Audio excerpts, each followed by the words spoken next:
आजमगढ़ मुबारकपुर में शाह आलम उर्फ गुड्डू जमाली का भव्य स्वागत। मुबारकपुर विधानसभा से आईएमआई से शाह आलम गुड्डू जमाली ने अपनी ताल ठोकी। मुबारकपुर के विधायक शाह आलम गुड्डू जमाली बसपा से इस्तीफा देने के बाद लोगों ने कयास लगाया था कि सपा की दावेदारी मानी जाती थी, लेकिन ऐन वक्त में टिकट दूसरे प्रत्याशी को मिला। शाह आलम गुड्डू जमाली ने ओवैसी साहब की पार्टी का दामन थामा और आईएमआई से मुबारकपुर विधानसभा प्रत्याशी घोषित होने के बाद शाह आलम उर्फ गुड्डू जमाली ने के 60वें आगमन पर सैकड़ों कार्यकर्ताओं ने मुख्य चौराहे पर फूल मालाओं से भव्य स्वागत किया।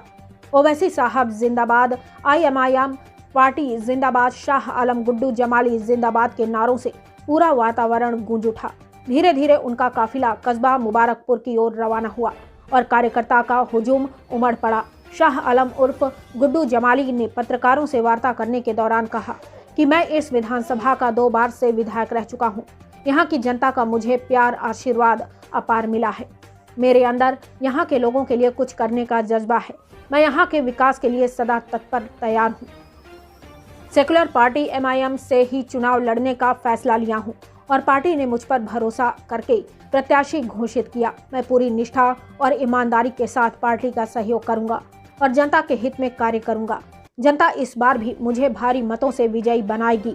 इस मौके पर ग्राम प्रधान सलाउद्दीन, इब्राहिमपुर, नोमान अहमद असाउर और अबुसाद भट्टा वाले, अली गुड्डू, जिम अजा आजम नाऊ, सुलेमान अंसारी, सभासद आदिल, प्रधान चकिया वासी, ग्राम प्रधान लोहरा, लाल बाबू अमिलो, महताब खान, कस्बे के तमाम सम्मानित लोग मौजूद रहे। जिला ब्यूरो आजमगढ़, विनोद कुमार सिंह की रिपोर्ट। ज्वाइन की है और यहाँ से चुनाव लड़ रहे हैं। पर्चा दाखिल हो गया?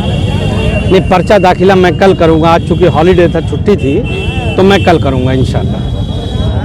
एमआईएम का मतलब क्या है सर? देखिए, मतलब क्या भाई, एमआईएम एक बड़ी पॉलिटिकल पार्टी है और मैं जिस दल में था पूरी निष्ठा ईमानदारी से था, किन्हीं कारणों से छोड़ दिया। बाद में मुझे ऐसा लगा, कुछ लोगों ने कहा कि भाई सपा में चले जाइए, मेरी बात उन्होंने कहा, लेकिन समहाउ किसी वजह से वो नहीं हो पाया। तो मुझे और भी विकल्प थे मेरे पास, कांग्रेस भी थी, बीमार भी थी और लोगों ने मुझसे कहा। बाद में मैंने बहुत सोचा तो मुझे ये लगा कि चूँकि हम लोग यहाँ मेहनत करके एक सेकुलर प्लेटफॉर्म इस प्रदेश को, इस देश को दे सकते हैं। एक सेकुलर प्लेटफॉर्म जहाँ हिंदू मुसलमान मिल के रहेंगे, मुहताजी नहीं रहेगी, लोग एक दूसरे को धर्म और जाति के नाम पे डराएंगे नहीं। अभी क्या है, भाजपा और सपा की राजनीति क्या है, एक कहता भाई कि हम हिंदू भाई के ठेकेदार हैं, दूसरा कहता हम मुसलमान के ठेकेदार। वो तो खैर मुसलमान का नाम लेना भी छोड़ दिया उन्होंने, लेकिन पहले वो यही कहते थे।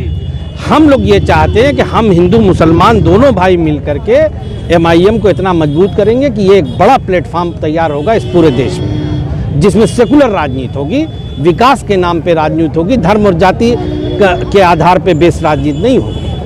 कहा जाता था कि आपको सपा ने धोखा दिया है। अब देखो, वो अब चूंकि बात पुरानी हो गई, कल कह दिया जो कहना था, अब उसको बार बार दोहराने से तो बहुत फ़ायदा नहीं। कल मैंने अपनी बात विस्तार से रख दिया।